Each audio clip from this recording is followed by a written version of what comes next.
So I'll just introduce Samprati, whose work I'm very excited to um, hear more about today and have been since we heard about her work and decided to invite her to speak at the seminar.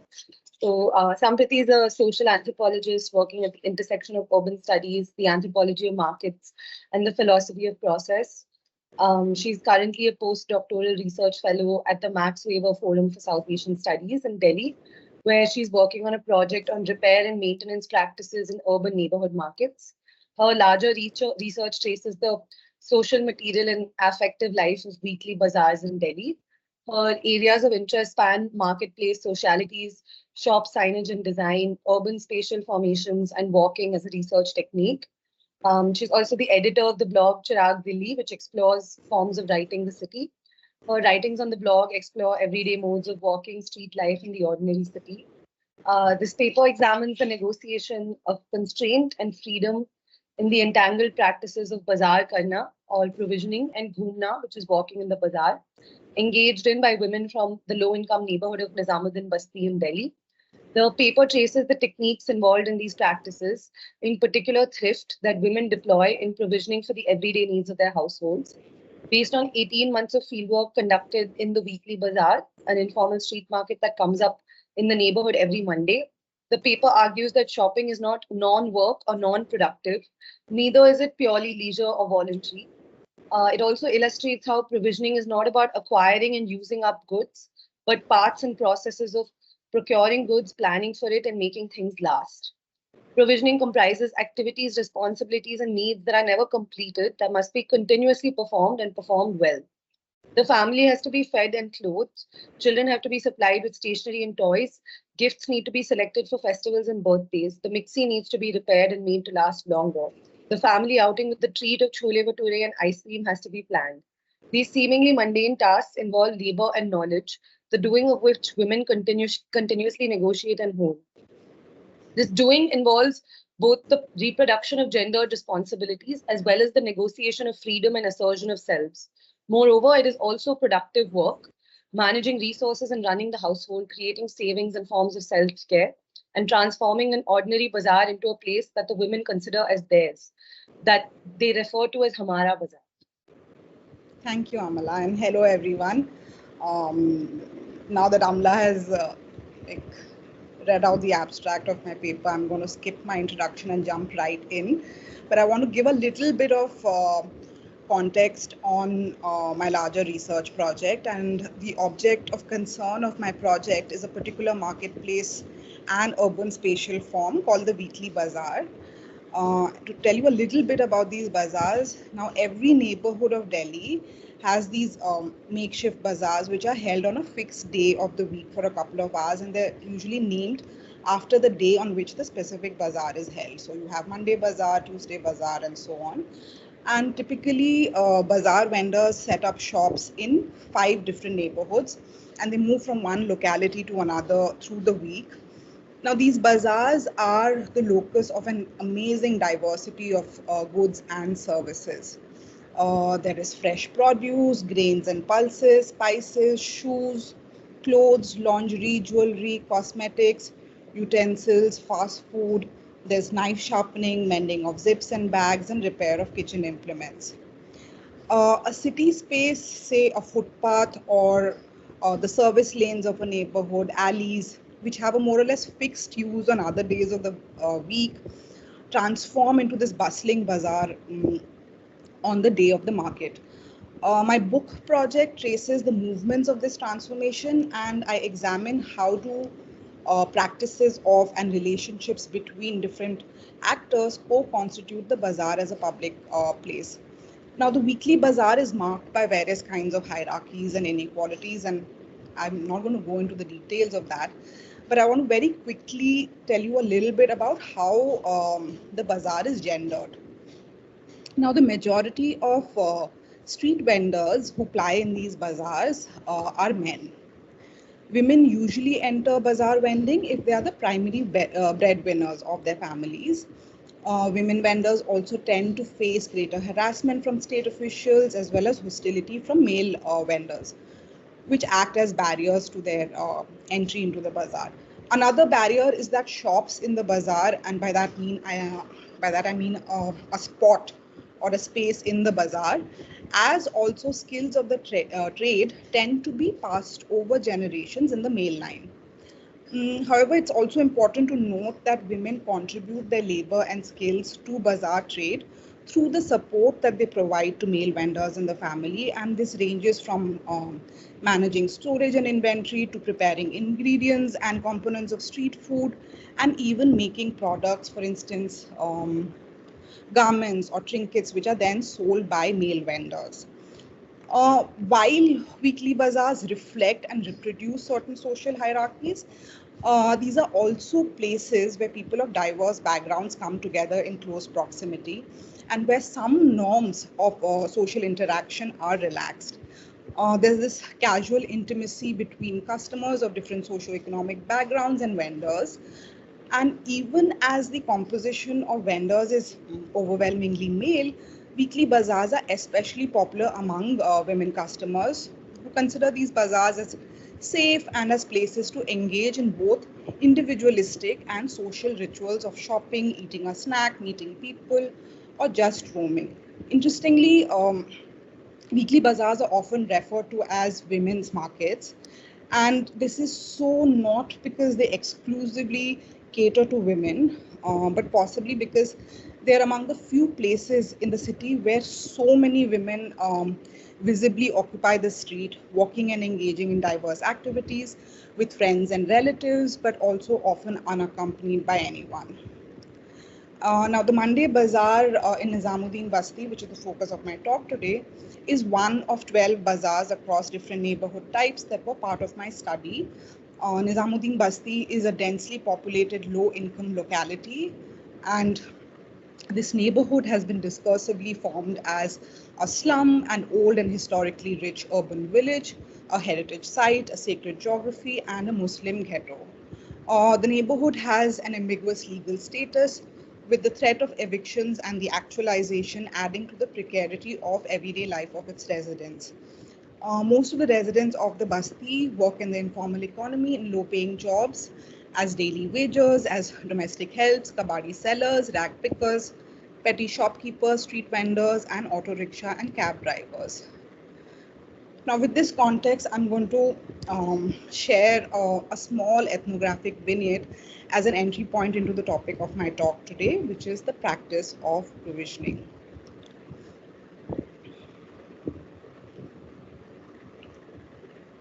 I'm sitting in Saira's house in Nizamuddin Basti. Saira lives with her 2 sons and husband. Her husband is a driver while she's a part-time health worker in the Basti. When I ask Saira why she goes to the Monday Bazaar every week, she repeats the question to me saying, so why do women go to the bazaar? They go to get things that are necessities for them. See, it's like this. If we go to a shop, by shop she's meaning a permanent shop in a permanent market. If we go to a shop, then we get expensive things there. The same thing you will get for cheaper here in the Monday Bazaar. So the poor woman thinks, let me save $2. She means poor here in the sense of unfortunate rather than economic status per se. But Saira's provisioning practices are as much about women having less control over money and yet having the responsibility of provisioning as about the household's economic condition. She explains further, there are some women who shop at one go for the entire month. But there are many of us who get things in small quantities. These are the ones who go every week so that by spending little, they can get a few things or things in small quantities, and then they have to go again the next week. Saira reframes the question I had posed to her as an individual customer of the Monday Bazaar in terms of practices and techniques that she shares with others in terms of the intersection of 3 locations of being a woman, being a resident of the Basti, and belonging to a low-income household that has to make ends meet. This ritual of frequenting the Monday Bazaar every week that Saira and other women of the Basti engage in is referred to them as bazaar karna, which is literally doing bazaar. The repetition of this ritual is made possible by the proximity of the bazaar, The bazaar runs along the alleys of the neighborhood, and a lot of women would tell me how all you had to do was step out of your house and you'd be in the bazaar. The repetition is also made possible by the weekly recurrence of the bazaar, and women felt that a week was not too long to make things last or to wait to make purchases. Um, as Saira explains, then there is no other bazaar close by. Yes, we can go to Bhogal. Bhogal is an adjoining neighborhood. Yes, we can go to Bhogal, but then we have to shell out 40 rupees for the rickshaw ride.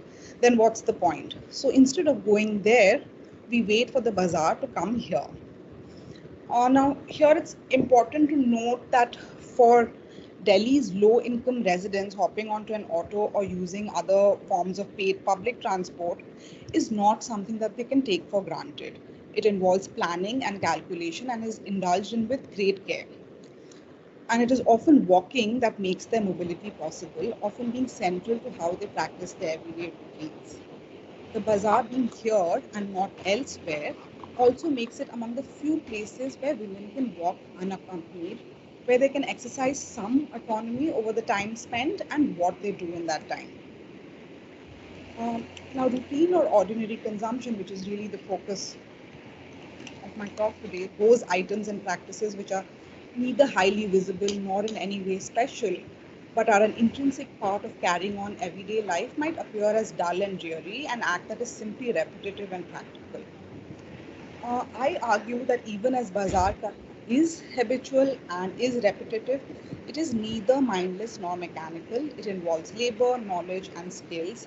It's not about moments of acquiring and using up goods, but paths and processes of procuring goods, planning for it, and making things last. These paths and processes are not given in advance but are created through the navigation of constraints. And it is really to draw attention to these paths and processes that I use the conceptual framework of provisioning. Provisioning refers to a providing beforehand, while provisions refer to necessary supplies such as food and clothing. Provisioning comes from the French provision, meaning precaution, care, and the Latin provisionem, meaning a foreseeing, foresight, preparation. So the skills and efforts involved in procuring things necessary for life are implicit in the meaning of the term. Provisioning becomes a useful way to also understand social differentiation, and to quote the social anthropologist Susanna Narodsky, each path of provisioning is forged through a complex network of social relationships that branch at points where certain options become impossible or improbable for certain social actors, and where generally tensions and power are concentrated. The concept of provisioning has been used in economic anthropology to reframe consumption as a relational process, and in feminist studies to account for all work, paid and unpaid, that women do to sustain everyday life. And for me, as an anthropologist working on routine and ordinary consumption, it kind of enabled me to move beyond this binary of viewing consumption as either passive use or as creative subversion. Um, Now, to get to the provisioning practices of the Basti's women, thrift is a central guiding force in the trade-offs, calculation, and planning involved. Saira tells me, see, if we go to Sarojini Nagar market, then you get nice footwear for rupees 200, but you get the exact same thing here in the Monday Bazaar at the same price. Then why will we spend money on the auto fare? It's rupees 140 to go and come back. If I add another rupees 60 to that, then I can buy the sandals from here only. Noor Jahan, another bazaar regular, sums up the value of the bazaar, which was repeated to me by many women customers, as it's close by, it's cheap, it's good. And notwithstanding the emphasis on thrift, women insist that the trade off is never on quality, and explain to me that just because they're poor, it's not like they don't value good quality things. Doing bazaar is about doing it well, and you do it well if you do it repeatedly, thereby adding to your skills of making choices and bargaining and your knowledge of commodities, their prices, and quality. Now, one of the ways in which women perform thrift is through what I refer to as incremental shopping. What is this? This involves buying in small quantities. Women, even those who earn, insist that their husbands give the money for household provisioning. Saira says that sometimes her husband asks her to take her own money to the bazaar, but she refuses, saying, I'm getting it for the house, not for myself. She tells me that she always calculates and saves some money. For instance, if the requirement is to buy for 20 rupees, she'll buy half and save the money and again ask her husband for money the next week. She says it's not difficult to save bit by bit. A woman can buy something for herself with her savings and the husband doesn't get to know. It could be anything, a mobile phone or hair remover. But it's only by saving that I can get something for myself. Now, this money that women save is literally put away in one place, and women use this money not only to buy things that they need or desire, but sometimes they save up for vocational courses that they might want to pursue. Sometimes this money is taken out in times of crisis in the family, ranging from illness to the husband being out of work. And it is at times like this that women feel valued in their families, particularly by their husbands, who often have a condescending attitude towards them working or even going shopping. Now, another form of incremental shopping is to put something together over a long period of time. Um, Saira explains, if I like something in the bazaar, something that was expensive earlier and is now cheap, I buy and keep it. For instance, I get cloth for a kurta and keep it. Then many months later, I get something that goes with it, cloth for salwar and so on, and then I get them stitched. Now, this is how many women put together clothes for themselves, gifts for family members, supplies for their schooling children. And central um, to this incremental shopping is the practice of walking. You have to roam the entire bazaar to know if something is cheaper than before, if something new is available. Planning, calculation, and saving are not just linked to immediate requirements, but also oriented towards the future. You see something at a good price, which you may not need immediately, but you buy and keep it for the future. In doing bazaar, there's a combination of relying on the already familiar, which is arrived with experience, and being open to surprises. Saira tells me that if she has to, for instance, buy pulses or rice, she buys them from one vendor that she has grown to trust. But she's always open to what new the bazaar has to offer. And on a particular visit to the bazaar, Saira was drawn to the crowd around the vendor and discovered that he was selling chappals for 25 rupees a pair. She knew that the same quality of chappals would cost at least 150 rupees otherwise, and this was a deal too good to be true. She bought two pairs and then hid them away in her house, telling me that she would bring them out when there would be a requirement and that she would also take 150 rupees for each pair from her husband at that point. Um, Now, the Bastis women often explain this ritual of bazaar karna in very instrumental terms. The need of provision for home, to take advantage of good deals, to avoid wasting money, and to save money.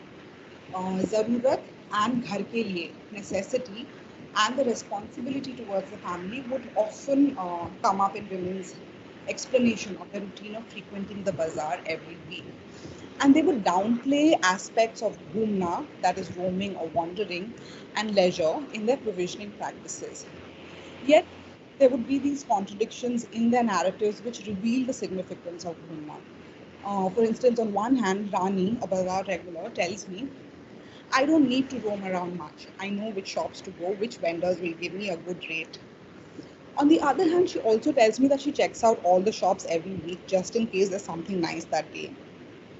And that even when she doesn't have money, she does a quick round of the bazaar. She never bows down to her husband bickering about what the need is to go every week, always ready with the retort that she does it for the house and not for herself. Noor Jahan makes it seem like ghoomna is something which is incidental or a byproduct of shopping. I don't go to the bazaar to roam. I only go if I have to buy something, and then I end up roaming the bazaar. Since I'm anyway out shopping, we, that is she and her female family members, we end up eating out and we end up roaming, and it's like an outing. Now, while the Bastis women depend on the Monday Bazaar for provisioning, over time they have also forged affective ties with it. And this is particularly apparent when it comes to how they talk about the bazaar. Eyes lighting up, talking excitedly, giggling. And this somehow does not hold together just an instrumental relationship with the bazaar. There would always be a lot of excitement and laughter and conversations around the bazaar when I would meet women in groups. And a common banter that played out in front of me when was that when one woman would say that I don't go every week, I only go when it is necessary, and someone else would then interject saying, "Arey, but I see you there every week," and then the group would laugh uncontrollably. Interestingly, a number of NGO supervisors working with women in the Basti told me how they would never schedule any meeting for Mondays because no one would turn up. So even as bazaar karna is bound with domesticities, it also marks a break, a respite from the routines of the everyday. Not only do different women do different things in the bazaar, but also every visit is unexpected. You might bump into friends and relatives you have not seen in a while. You discover new vendors, new deals, new things. Uh, at the same time, it's important to remember that this respite is something that women continuously work towards. For instance, on Bazaar Day, they finish their household chores earlier. It is also something that they continuously negotiate through arguments with male family members about how much time they should be spending in the bazaar. Now, for me, the question is not whether in doing bazaar provisioning is central or leisure. It is both. It involves both labor and pleasure, and the boundaries between the two are often blurred. And whether women walk in the bazaar with the explicit purpose of buying something or just for the sake of roaming, every walk is also about adding to their knowledge base of doing bazaar and getting better at it. Ghoomna for me is not the South Asian equivalent of flaneuring, which is purposefully non-productive loitering. Ghoomna, with its multiple connotations of roaming, walking, circulating, turning around, taking a round, sauntering in the bazaar, is inseparable from doing. It is a technique of navigating the bazaar, of taking advantage of deals to practice thrift. It is also a form of what the anthropologist Maura Finkelstein refers to as social circumambulation, a way through which women establish and renew social relationships. It is also a pursuit of freedom and mobility through which women create time to inhabit and traverse a place. Now, scholars have pointed out how shopping or the excuse of shopping has historically allowed women to have freedom in mobility and to be in public places. Such an argument assumes that the public place is there and it is waiting to be claimed. And I argue that places are not already produced as public and they're certainly not public in the absence of women. The Monday Bazaar of Nizamuddin Basti becomes a public place because of the time, labor, and rituals of women and diverse other actors folded into these bazaars and the affective ties they forge and continuously renew with these places. Uh, I'm going to now try and uh, wind up. So the responsibility of managing resources and running the household resting with women is a reproduction of gender roles, one which enables the everyday life and reproduction of the household. Uh, but the techniques of bazaar karna are not acquired at one moment and then mechanically reproduced. They are continuously practiced, honed, and improvised. They are not moments of consumption, but continuous processes involving labor and inventiveness, which make possible the continuation of daily life. The reason so many women uphold this ritual of going to the bazaar is, however, not simply to fulfill their gender responsibilities and duties. It is also to assert themselves and create tiny possibilities of freedom in their everyday lives. Saira and other women from the Basti buying in small quantities so that they have to go again next week is both a constraint of their class as well as a tactic that they use as women to save behind their husbands' backs. It is also a negotiation of class and gender, of the relationship with their homes and with their neighborhood, through which the Basti's women also make their cells and craft their ordinary lives. Moreover, by frequenting the bazaar every week, the Basti's women also shape the bazaar, animating, renewing, and making the bazaar a public place in the process, a place they consider as theirs in referring to it as Hamara Bazaar. And this, for me, is particularly significant in a city whose public places are increasingly exclusionary. And it is important to recognize the labor of women in managing and making everyday life. as well as their role in making places public.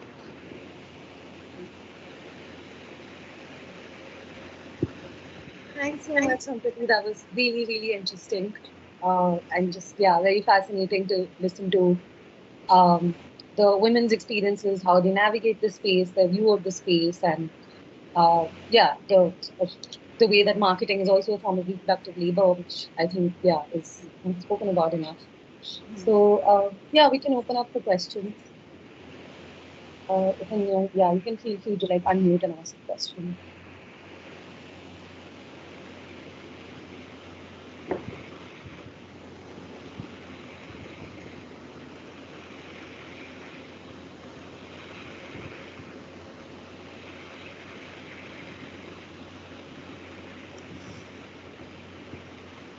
Sure, Prabha. Sorry, yeah. Thank you so much for that really fascinating talk. I know you mentioned a little bit about the two sort of theoretical influences that you use, economic anthropology and, feminist scholarship. Could you say a little bit more about feminist scholarship? Because obviously we are looking at social reproduction, and obviously it has a very broad definition, but there's hardly any work on provisioning. So I'm just wondering whether the social reproduction literature adds anything, or detracts from some aspects of, understanding this kind of women's reproductive labor. And I guess the second question is really about, the question of unpaid work has just kind of burst onto the stage post-COVID with some very interesting proposals to recognize all of women's work in this way. And obviously the question then becomes for policymakers as to how do you measure time.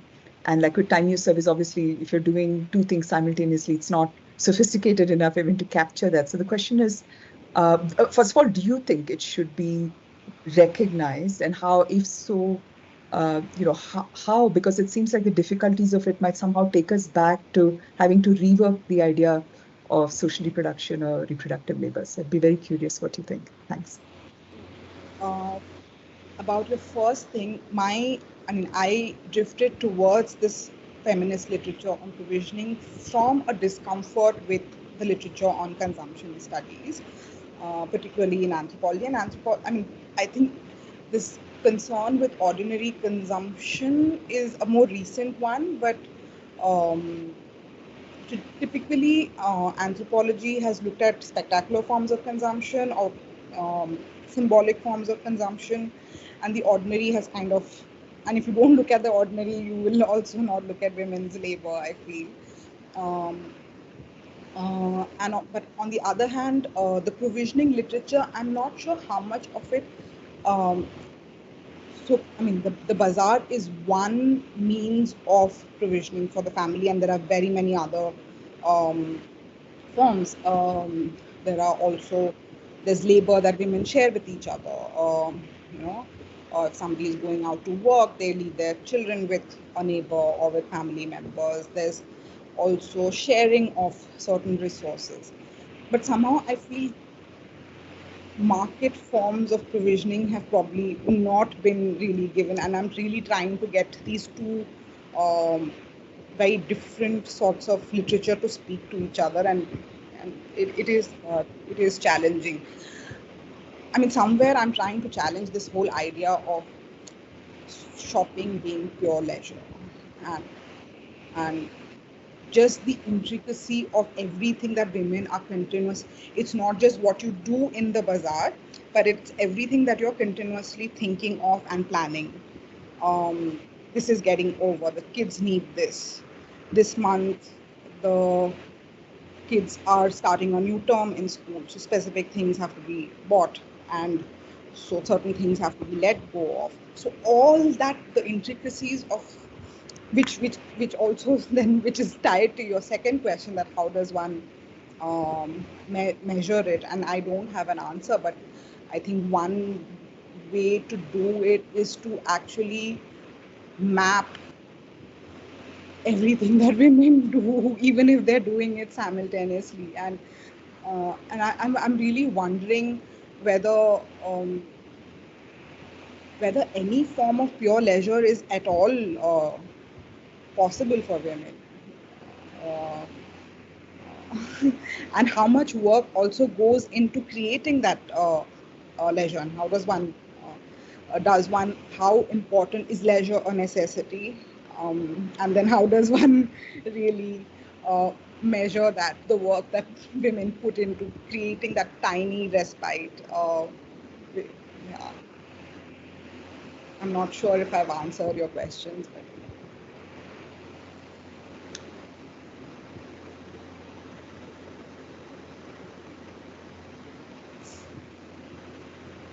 So please go ahead, Claire. Oh, hello. Hi. Did you say my name? Yes, I was saying you can go ahead and ask. Okay, thank you. Thank you so much. That was a really fascinating talk. So I'm doing my PhD. I'm here now in front of my trying to write up at the University of Bath. So I've been studying in Bangladesh, doing my fieldwork in Bangladesh with children in Basti, and so also actually in the bazaar. And I was wondering if you could say something about that intergenerational learning the bazaar, how women pass on, and whether they pass on to sons and daughters. Do sons and daughters go to the bazaar with their mums? How does that work? Yeah. Sons are often sent to the bazaar on some errands.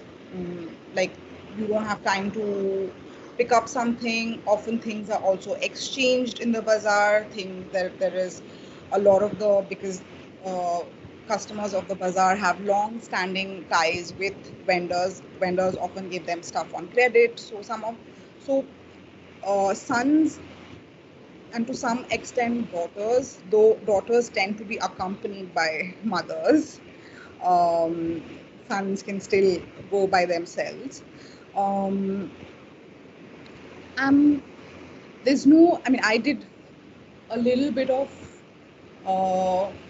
my field work was walking with these young women as they were navigating the bazaar, some of them for the very first time. So it's not like women pass on certain skills. It's something that you learn by doing. What they might pass on is certain connections with the bazaar. So for instance, you have a trusted relationship with particular traders, and you will then tell the next generation that, okay, these are the shops where you will not get cheated, or you should. But a lot of the learning happens by doing, and there's also a lot of, so women, when they get married, they might also move out of the basti. A lot of them, sometimes when they come visiting the basti, will come on bazaar day. Um, so yeah, I mean, there's no like teaching the codes of shopping. A lot of it is learning by doing. So picking it up just by being with Yeah. Okay, that's great. Okay, thank you. That was interesting.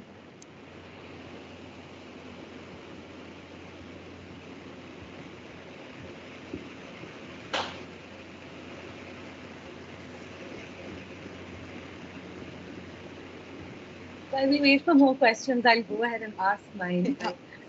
Which, I mean, Samprati, I was really curious in the context of your answer to Prabha's question, as well as what you were saying earlier about how the women specifically like contextualize walking around the bazaar, or like, yeah, basically the ghoomna that happens in the bazaar as not leisure. Did you find that to like be universally the case, or are there sort of moments of like any kind of agency, or I don't know, that sort of thing that like women experience being in the bazaar? I'm also thinking of my own mother who like taught me how to, bargain hunt and stuff like that. And yeah, it was obviously a necessity for her, but I think she also saw it as some sort of leisure, like a way to go, like spend her own, like spend money, like to be able to take those decisions on where to spend the money and stuff. See, I mean, the whole point of my talk was how, I mean, this idea of pure leisure or even of pure freedom Yeah. is a myth. Okay. And it's like, and one tends to think in terms of absolutes. If you are not going there and claiming the street and engaging in loitering, then you're not, if you're not behaving like the men, then it is not leisure.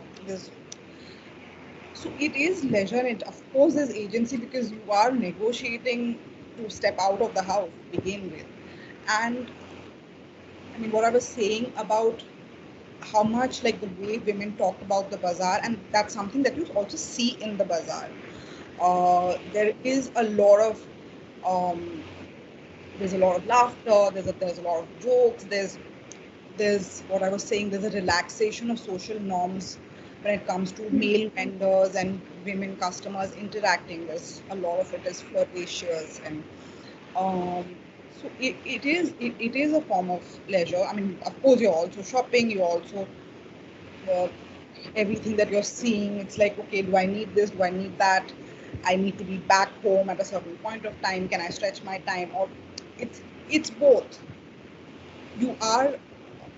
I mean, I'm wondering whether one can think of freedom in terms of not the absence of constraint, but the negotiation of it, because that's how it really happens in the real world. And some of this, and it's not some of this, uh, the women of the Basti share with even middle class women customers. It's not like the middle class women go there to have fun. There's still a form of labor and involved.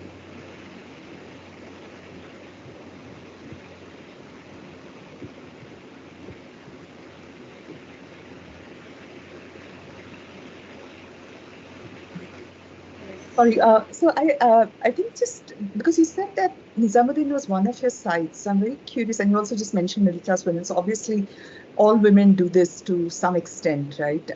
So the question, and of course, um, there is it's deeply mediated by class, right? I mean, if we just left aside the question of the gender question, how does a working class neighborhood reproduce itself?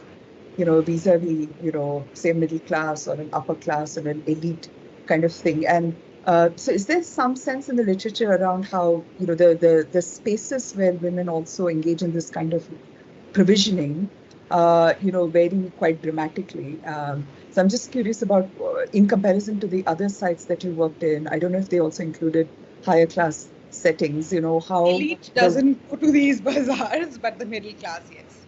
Okay, so it's all on bazaars. Okay, right. So I'm just wondering, if you were to shop in a mall, right? I mean, what is the kind of, what does it mean for women in terms of their class status to be doing this kind of provisioning? Is there something in the literature on it? And how much of this is also a story about how working class neighborhoods might reproduce themselves? To be very cost conscious, to really worry about, the travel. I mean, it's leisure, it's labor, but also there's a sort of intensity with having to provide within the means that you have, which means it's a much higher level of reproductive labor in a certain sense than, say, someone who's wealthier and can afford to just, make mistakes with the shopping.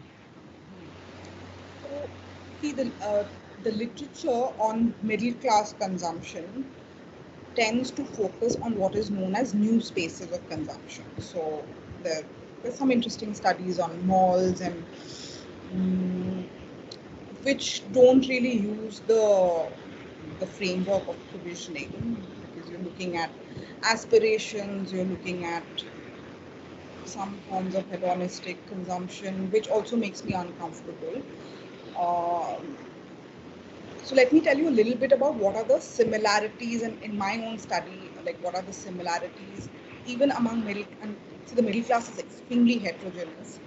Um, but these bazaars are very popular among the middle class. Um, and middle class men tend to shop for fresh produce, so vegetables and other things. But they're not interested in other stuff for the house, things for the children or what women need. That shopping they rarely do. Um, thrift is again very important for the middle class, even though it has a lot of resources, because the middle class is also burdened by EMIs and school fees and all of that. And for daily provisioning, the thrift really becomes very important. The stark difference is in terms of what I was referring to, how certain parts and processes are not available to some people. The middle class has, in terms of options, it's really very, very diverse. You are not thinking of where I can, the middle class is also more mobile, uh, whether in terms of using transport or private vehicles. So, and then there are various options, from online to shopping in the mall to going to the bazaar. The middle class can also use hired help to go and shop on their behalf. Um, so the choices, the resources, and the flexibility is much, much higher for the middle class. But this emphasis on thrift and also middle class, we're sharing some of this, my findings with some of my middle class respondents, and even with some of my married friends, they all save behind their husband's back, and it's actually, I mean, it's sad, but they do. And this thing about what Saira said, I mean, it struck such a chord that it's only by saving that I can get something for myself. Some of that is true even for middle class women, and middle class women who are working. And a lot of the women, by the way, who I was mentioning in my talk, they all work.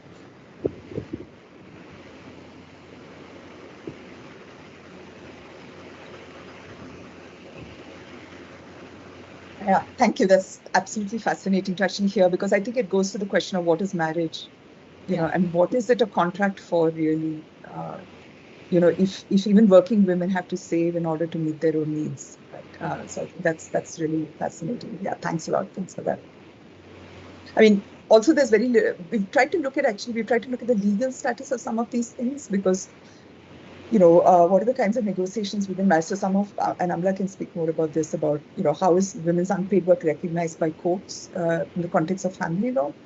And, and I think it's very hard to actually find instances where, so there is some literature on women who get something called haath kharcha, and we were trying to understand what does it mean in terms, what would be the legal status of some of these things? Like, do they have an entitlement to that within the marriage contract? And we found that there's very little economic sociology or anthropology on these sort of gendered, gender and money, like women and money, and how, because some husbands give all their money to their wives, some of them give only what is necessary for the household expenses, some of them give nothing at all, right? So we're just curious, where does this, how can we map this? And then in that context, if we can retrieve any legal understandings of this kind of allowances effectively. Totally agree. Yeah.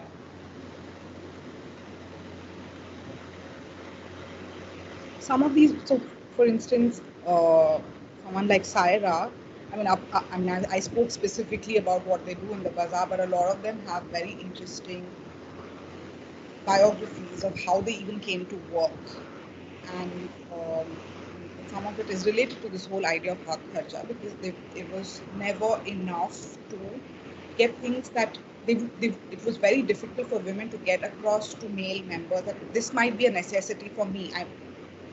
And that continuous negotiation was very, very is very, very tough for a lot of women. And Saira decided to work specifically because of that. And when she started working, she had not even told her husband. So she used to leave her kids at her mother's place and then go to work at a beauty parlor at very low wages. And then at some point she told her husband that she's working, and she kind of, like, she would always bring up this thing about how when she was not working, her husband would be so, like, difficult to, like, extract money from, and which is why now she's like, even if I have the money to go and shop in the bazaar, my husband has to, it's almost like she's getting back at him, and she's saving. She's a health worker, and she's saving to become a do a nursing course. And I just find all of this really fascinating, like really and it's always a very, very long drawn out battle. And like provisioning the battle is never over, it's never completed.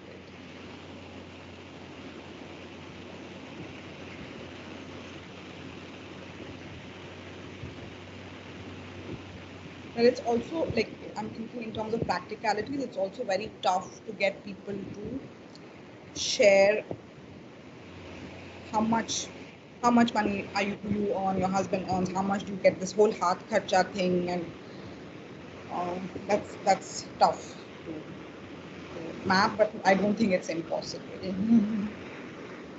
I mean, and is there existing literature on this in India? I don't think so. Yeah, right. Okay, that's good to know, or we'd be searching forever. Yeah.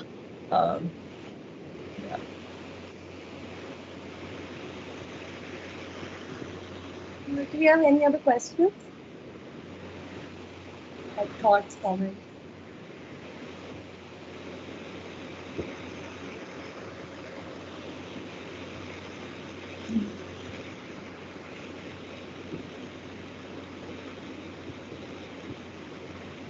And is all your fieldwork in Delhi? Yes. So all of the, yes, yeah. I think I'll take myself to the Govindpuri market sometime soon, which is near my house, just to like think about your paper again in that context.